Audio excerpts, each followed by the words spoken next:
Hello guys, Monday நைட்ரா நெட்ஃப்ளிக்ஸோட first show பிரம்மாண்டமாக நடக்க போகுதுன்னு நமக்கு தெரியும்.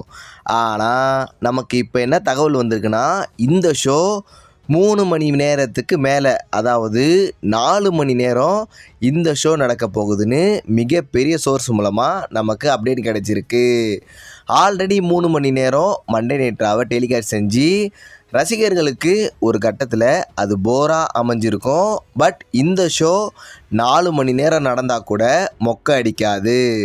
காரணம், ரசல்மேனியா அளவு இது பிரம்மாண்டமாக நடக்க போகுது. கோடி roads, Roman Reigns, Prague Lesnar மாதிரி பெரிய ரெஸ்லருக்கு 3 தடவை அவரோட ஃபினிஷரை போட்டாலும் அவங்களாம் தோக்க மாட்டேங்கிறாங்க. பட் சின்ன ரெஸ்லருக்கு கோடி ரோட்ஸ் அவரோட ஃபினிஷரை ஒரு தடவை போடும்போதே அவங்க தோக்கிற மாதிரி WWE காட்டுறாங்க. இதனால அந்த சின்ன ரெஸ்லரோட கரியர் நாசமாக போகுதுன்னு சில தரப்பு குற்றச்சாட்டு வைக்கிறாங்க. WWE காலகாலமாகவே ஒரு ரெஸ்லரை மாசா காட்ட பல ரெஸ்லரை பலிகடா ஆக்குறது வழக்கம்தான். இது எல்லாம் தெரிஞ்சும் கூட கோடி ரோட்ஸை இந்த மாதிரி குறை சொல்கிறது எனக்கு சரியாக படலை. இதை பற்றி உங்களோட கருத்தை மறக்காமல் கமெண்டில் சொல்லுங்கள்.